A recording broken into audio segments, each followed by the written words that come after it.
পলাশীর যুদ্ধের পর সিরাজ এবং ধর্মান্তরিত আলিয়ার ৬ বছরের ছেলেকে নিয়ে ময়মনসিং পালিয়ে আসেন মামা মোহনলাল। পেছনে লেগে আছে ক্লাইভ এবং মীর জাফরের গুপ্তচর। এক ভয়ঙ্কর পরিস্থিতি। এখান থেকে ৫ কিলোমিটার দূরে কৃষ্ণপুর জমিদার বংশে দত্তক দেয়া হয় যুগল কিশোরকে। সিরাজপুত্র যুগল কিশোর। চলুন উন্মোচন করি পর্দার অন্তরালে থাকা একটি ইতিহাসের। এখানে কিছু অংশ টিকে আছে। এখানে এই যে দেখুন, ভাগীরথী নদীর পশ্চিম তীরে অবস্থিত খোশবাগে চিরনিদ্রায় শায়িত আছেন বাংলা, বিহার, উড়িষ্যার শেষ স্বাধীন শাসক নবাব সিরাজউদ্দৌলা। সিরাজের কবরের পাশে আছে স্ত্রী বেগম লুৎফুন্নেসার কবর। তার পাশেই রয়েছে আরেকটি কবর। সেই কবরটি আলিয়া বেগম ওরফে হীরার। ধারণা করা হয় তিনিই সিরাজের অন্য স্ত্রী। সিরাজের প্রাসাদ সংলগ্ন হীরা ঝিলের নামকরণ করা হয় এই হীরার নাম থেকে। কে ছিলেন এই হীরা? তিনি কি নবাবের স্ত্রী ছিলেন? যুগল কিশোর কি তাদেরই সন্তান? সেই সব প্রশ্নের উত্তর খুঁজব আজকের এই ভিডিওতে। তাই জন্য যেতে হবে বোকাইনগর কেল্লায়। কিন্তু সেই কেল্লার কিছুই অবশিষ্ট নেই। তার অনতি দূরেই রামগোপালপুর জমিদার বাড়ি। সেখানেই শোনাবো এই মর্মস্পর্শী ইতিহাস। ইতিহাস থেকে আমরা জানতে পারি নবাবের বিশ্বস্ত সহচর ছিলেন মোহনলাল। নবাবের দুর্দিনে যিনি কখনোই নবাবকে ছেড়ে যায়নি। সেই মোহনলালের বোনই ছিলেন হীরা। নবাবের সাথে বিয়ে পরবর্তী নাম হয় আলেয়া। কি ভীষণ বড় একটি তোরণ। যে দেখুন কি সুন্দর ছিল একটা সময়। আনুমানিক 1850 সালে এটা তৈরি হয়। কি বিশাল তোরণ, অনেক উঁচু একটি তোরণ।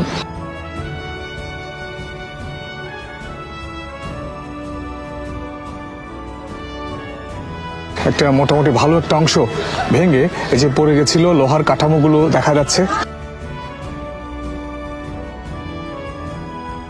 দেখুন এই যে জমিদার বাড়ির যে সীমানার এক প্রান্তে এত বড় বিশাল তোরণ, যখন এই তোরণ দিয়ে কেউ প্রবেশ করত তখন কি মনে হতো, মানে এত বড় একটা সুন্দর তোরণ। এই যে তোরণের ঠিক উপরি অংশে কিছু কারুকাজের অংশ এখনো টিকে আছে, এমনকি রঙিন কিছু পাথরের ব্যাপার আমি লক্ষ্য করছি, হয়তো আপনারা দেখছেন না। এই বিশাল তোরণটির, বিশাল জমিদার বাড়ি ছিল, তার ছিল বিশাল তোরণ। যার এত বড় বিশাল তোরণ ছিল, তার জমিদার বাড়িটি কত বড় ছিল সেটা খুবই সহজে অনুমেয়। এবং সেই জমিদার বাড়ির বাহিরের অংশ, ঠিক বাহিরের অংশ এটি। এখন যেটা খুব সাদামাটা একটা জায়গা মনে হচ্ছে, কিছু স্ট্রাকচার দেখা যাচ্ছে, কিছু সরকারি ভবন, একটা স্কুল। কিন্তু আমার মনে হচ্ছে এই বাড়ির সামনে আরো বেশি রাজকীয় বিভিন্ন মানে ভাব ছিল, একটা রাজকীয় ব্যাপার স্যাপার ঘটতো ঠিক এই জায়গাটাতে। একটা বিধ্বস্ত জমিদার বাড়ির ধ্বংসাবশেষের দিকে আমি হাঁটছি। এটা রামগোপালপুর জমিদার বাড়ি। 1850 সালের দিকে এটা স্থাপিত হয়। এটাই ছিল মূল প্রবেশ পথ এই জমিদার বাড়িতে। ভীষণ ভীষণ বড় একটা তোরণ। কোন জমিদার, কে এটা প্রতিষ্ঠিত করেছিল সে সম্পর্কে বিশেষ কিছু জানা যায় না। তবে কাশী কিশোর রায় এবং পরবর্তীতে যোগেন্দ্র কিশোর রায় ছিলেন এই বাড়ির উল্লেখযোগ্য জমিদার এবং ব্যক্তি। তারা বিভিন্ন সমাজ সংস্কারমূলক কাজ করেছিলেন এবং প্রজা হিতৈষী ছিলেন। ঠিক বছরখানেক আগে এই জমিদার বাড়ির যে তোরণ, বিশাল একটা তোরণ ছিল, সেই তোরণের বেশ কিছু অংশ ভেঙে পড়ে যায়। এই যে দেখুন লোহার কাঠামোগুলো রয়ে গেছে, কিন্তু ইটসুরকির যে কাজ সেটা আর এখন নেই। হয়তো এখানে পড়েছিল এবং তার কিছু অংশ এখানে এবড়োতেবড়োভাবে আছে, আর কিছু অংশ হয়তো সরিয়ে নেওয়া হয়েছিল। মোহনলালের সঙ্গে সিরাজের সখ্যতার সূত্রে হীরার সঙ্গেও সিরাজের সম্পর্ক গড়ে ওঠে। একসময় জন্ম নেয় তাদের এক পুত্র সন্তান। বিয়ের আগেই সন্তানটির জন্ম হয়েছিল বলে পূর্ণ স্বীকৃতি থেকে বঞ্চিত হয়। হীরা এবং তার ছেলেকে সিরাজ নিজের মহলেই রাখেন। এসবের কিছুই জানতেন না নবাবের নানা আলীবর্দী খান। কথিত আছে নানার ভয়ে সিরাজ তার পুত্রকে ঘোড়ার পিঠে বসিয়ে সেই ঘোড়াকে তীরবিদ্ধ করে ছুটিয়ে দেন। তিনি ভেবেছিলেন আহত ঘোড়াকে থামিয়ে কেউ ছেলেটিকে বাঁচিয়ে আপন করে নিবে। এই সংবাদ পেয়ে হীরা নিজের সন্তানকে বাঁচাতে মোহনলালের কাছে ছুটে যান। মোহনলাল ঘোড়া ছুটিয়ে উদ্ধার করেন নিজের ভাগ্নেকে এবং প্রচণ্ড ক্ষুব্ধ হন সিরাজের উপর। পরিবারের সবাইকে নিয়ে মুর্শিদাবাদ ত্যাগ করার সিদ্ধান্ত নেন মোহনলাল। ধীরে ধীরে সবই জানতে পারেন আলীবর্দী খান। তিনি কখনোই চান না মোহনলালকে হারাতে। ইমামের পরামর্শে সিরাজ এবং হীরার বিয়ের বন্দোবস্ত করেন। ইসলাম ধর্ম গ্রহণ করে হীরার নাম হয়ে যায় আলেয়া। 1757 সালের 23 জুন পলাশীর প্রান্তরে বিশৃঙ্খলা দেখা দিলে মোহনলাল নিজের এবং সিরাজ পুত্রের জীবন বিপন্ন হওয়ার হাত থেকে রক্ষা করতে মুর্শিদাবাদ দ্রুত ত্যাগ করেন। ইংরেজদের বিভ্রান্ত করতে তিনি গুজব রটান তিনি মারাত্মকভাবে আহত। বাসুদেব এবং হরনন্দ নামের দুই বিশ্বস্ত সঙ্গীকে নিয়ে উত্তাল পদ্মা নদী পার হয়ে তারা ময়মনসিং জমিদারির অন্তর্ভুক্ত বুকাইনগর দুর্গে আশ্রয় গ্রহণ করেন। কিন্তু ইংরেজদের গুপ্তচর এই দুর্গে পৌঁছে যাচ্ছে এই সংবাদ পেয়ে এখানে বেশিক্ষণ থাকা নিরাপদ মনে করেননি মোহনলাল। চলে যান আমহাটি গ্রামে। এরপর দীর্ঘদিন তারা সন্ন্যাসীর বেশ ধরে থাকেন ওই স্থানে। অবশেষে জমিদার কৃষ্ণ কিশোরের সঙ্গে দত্তক গ্রহণের বিষয়ে আলোচনা করেন। একটা অনুষ্ঠানের মাধ্যমে সিরাজপুত্রের নতুন নাম হয় যুগল কিশোর। সেই অনুষ্ঠানে মোহনলাল ছিলেন ছদ্মবেশে। কেউ জানল না মুর্শিদাবাদের নবাবের পুত্রের কোথায় ঠাঁই হচ্ছে। বিশাল এক তোরণ, সেই তোরণের মাঝখান দিয়ে আসছি।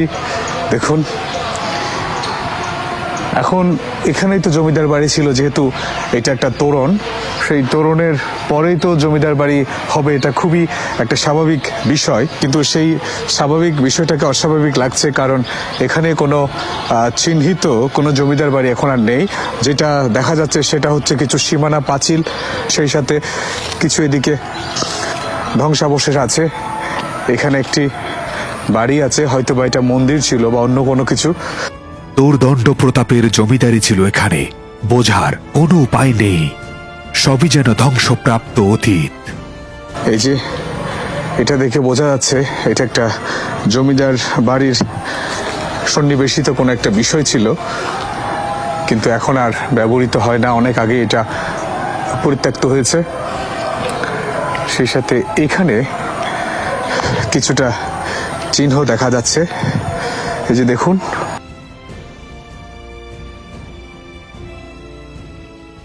এই বিশাল অংশ জুড়ে অবশ্যই এখানে কাঠামো ছিল, এখানে বাড়ি ছিল। এটা খুবই ভালো করে বোঝা যায় যে আসলে যেখানে তাকাই না কেন ইটের টুকরো দেখা যাচ্ছে। এই যে ইটের বিভিন্ন অংশ এবড়ো তেবড়ো ভাবে পড়ে আছে। এই যে এখানেও সবখানে এগুলো দেখে বোঝা যায় যে এখানে বাড়ি ছিল। জমিদার পরিবারেই বড় হন যুগল কিশোর। বাবা এবং জেঠামশাইয়ের মৃত্যুর পর তিনি তাদের বিধবা স্ত্রীদের দেখাশোনা সহ জমিদারির দায়িত্ব পান।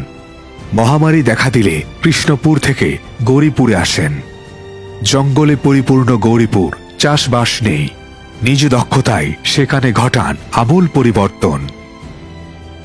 এখানে কিছু অংশ টিকে আছে। এখানে এই যে দেখুন, রামগোপালপুর জমিদার বাড়ি তথা কাশী কিশোর রায় কিংবা যোগেন্দ্র কিশোর রায় জমিদার বাড়ি। এটি হচ্ছে এগুলো সেই জমিদার বাড়ির সেই প্রাচীন আমলের সেই শৌর্যবীর্যের ধ্বংসাবশেষ, যেটা দেখে এখন কেবল গল্প কাহিনী বলা ছাড়া আর কোনো কিছু করার থাকে না। এই অঞ্চলে তারাই রাজত্ব করতেন। এবং আপনারা জানেন যে এই ময়মনসিংহের এই জায়গাটাতে অনেকগুলো জমিদার বাড়ি রয়েছে, একসাথে কয়েক কিলোমিটার দূরবর্তী। এর অন্যতম কারণ হতে পারে এই জায়গাটা অনেকটা উঁচু এবং এখানে বানের কোনো ভয় ছিল না, ফলে কেউ জমিদার বাড়ি তথা শাসন ব্যবস্থা প্রতিষ্ঠিত করতে তেমন একটা চিন্তা ভাবনা করার প্রয়োজন হইতো না, হয়তো বা এই জন্যই। এই যে খালিস্তানগুলো দেখুন, এখন হয়তো চোখের সামনে কিছু দেখতে পাচ্ছেন না, কিন্তু কল্পনা করে নিতে পারেন এইসব অঞ্চল ছিল এই জমিদার বাড়ির বংশধর তথা জমিদারদের আবাসস্থল, এবং এখানেই তাদের আনাগোনা ছিল। এই বিশাল একটা অঞ্চলকে, বিশাল একটা ময়মনসিংহ মহকুমাকে তারাই রাজত্ব করত। এখানেই তাদের বাসভবন ছিল, থাকার ঘর ছিল, খেলার মাঠ ছিল, সবকিছু, সব শাসন ব্যবস্থা হয়তো এখান থেকে নিয়ন্ত্রিত হতো। এটা খালি স্থান হলেও এর গুরুত্বটা অনেক বেশি। একটা ধ্বংসাবশেষ, একটা পাঁচিল দেখা যাচ্ছে। এগুলো বাড়ির অংশ ছিল। বাড়ির অনেকগুলো পাশ ভেঙে গেছে, হয়তো একটা কোণা কোনোভাবে টিকে আছে। এই যে হয়তো বা এই যে খালি অংশটা, এটা বিশাল অংশ জুড়ে একটা বাড়ি ছিল, সেই বাড়ির এই অংশটা টিকে আছে, বাকি 3 পাশ ভেঙে গেছে, এরকমও হতে পারে। এবং এটাই হবে, কারণ এই যে দেখুন জানালার কিছু অংশ দেখা যাচ্ছে, এখানে একটা জানালা আছে, ছোট্ট জানালা।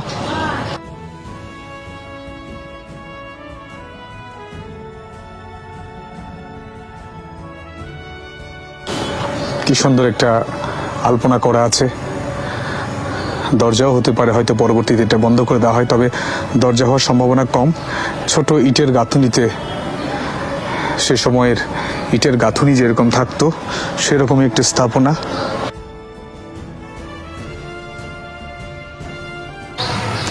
জমিদার বাড়ির সন্নিকটে একদম পার্শ্বস্থভাবে যে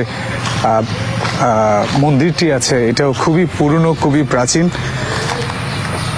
সেটা সেই সময় থেকে হয়তো সামনের দিকে কিছুটা সংস্কার কাজ হতে পারে, কিন্তু এই যে এখানেও তার ধ্বংসাবশেষ দেখা যাচ্ছে। একসময় শুরু হয় ফকির সন্ন্যাসী বিদ্রোহ, সেই সাথে ভয়াবহ বন্যা। সিন্দার প্রজাগণ দলবদ্ধ হয়ে ডাকাতি শুরু করেন যুগল কিশোরের গ্রামে। সিন্দা পরগনার জমিদার মোহাম্মদকার সাহায্য চাইলেন যুগল কিশোর, প্রত্যুত্তরে পেলেন অবজ্ঞা। ক্ষুব্ধ যুগল কিশোর 1779 সালে 5000 লাঠিয়াল সহ আক্রমণ করেন সিন্দা গ্রাম, লুট করে জ্বালিয়ে দেন সবকিছু, হয় মামলা। এই যে পুকুর, আমি তো একটা বিশাল পুকুর দেখিয়েছি, মানে বাড়ির সামনে দেখুন কত বিশাল একটা পুকুর, এবং সেই পুকুরের ঘাটটা দেখুন। একসময় জ্যাঠার 2 বিধবা স্ত্রীর সাথে সম্পত্তিজনিত মামলা মোকদ্দমায় জড়িয়ে পড়েন যুগল কিশোর। বিজাতীয় বলে সহজেই সন্দেহ হয় তাদের। যুগল কিশোরও গুটিয়ে নেন নিজেকে পরিচয় গোপনের জন্য। রামগোপালপুর জমিদার বাড়ির ঘাটলা এটি। তারা তাদের জমিদারিতে এই ঘাটনাটা হয়তো দিয়েছিলেন, এবং এই ঘাটনাটা অত্যন্ত সুন্দর দেখতে। দেখুন কি সুন্দর লাগছে, বিশাল এক পুকুরের সামনে। এই যে বিশাল এক পুকুরের সামনে সূর্য অস্ত যাচ্ছে, একটু পরে অস্তগামী হবে। সেই সাথে এই যে পুকুর ঘাট, কত বড় বড় স্টেপ। পুকুর ঘাটলাটাকে সুন্দর করার জন্য শৌখিনতার প্রকাশ হিসেবে তারা দেখুন এখানে কি সুন্দর করে স্তম্ভ দিয়েছিল। এই স্তম্ভ উপরে প্লাস্টার ছিল, সুরকির কাজ ছিল, এবং নিশ্চয়ই কিছু না কিছু এখানে অবস্থায় ছিল, হয়তো কোনো মূর্তি অথবা কোনো প্রতীক যেখানে ছিল, অনেক সুন্দর ছিল। এবং এগুলো দিয়েই তারা মূলত তাদের যে শৌর্য বীর্যতার যে প্রমাণ, সেটা কিন্তু দিত। এই যে এখানে একটা ভেঙে গেছে, কালের আবর্তে ভেঙে গেছে, এই যে দেখুন। ঠিক এই সমস্ত অঞ্চল ছিল আসলে জমিদার বাড়িতে বিভিন্ন স্থাপনায় পরিপূর্ণ। এখন হয়তো এগুলো ধানি জমি হয়ে গেছে, স্কুল হয়ে গেছে, তারপরে ইউনিয়ন পরিষদ, সেই সাথে মন্দির, বিভিন্ন ধরনের স্থাপনা দেখতে পাচ্ছেন। কিন্তু অবশ্যই একটা জমিদার বাড়িতে যেসব থাকে, আমরা বুঝি কাচারি ঘর থাকে, বিভিন্ন ধরনের অফিস থাকে, সেই স্থাপনাগুলো এখানে অবশ্যই এক সময় ছিল।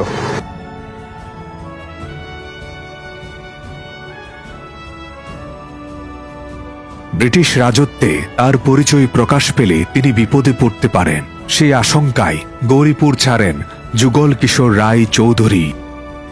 সিলেটের কাজল শহরে বিস্তৃত জমিদারি কিনে দ্বিতীয় স্ত্রী ও ছেলে প্রাণ কৃষ্ণনাথকে নিয়ে থাকতে শুরু করেন। কারো সঙ্গে তেমন মিশতেন না। সম্ভবত কোনোভাবে নিজের অতীত জানতে পেরেই বিচ্ছিন্ন হয়ে পড়েছিলেন যুগল কিশোর রায় চৌধুরী। 1811 কিংবা 12 সালে মৃত্যু হয় তার শেষ ইচ্ছে অনুযায়ী কাজল শহরের পারিবারিক জমিদারিতে গোপনে তাকে কবর দেয়া হয়। মৃত্যুর আগে ছেলে প্রাণনাথ কৃষ্ণকে বলে যান তার জন্ম বৃত্তান্ত।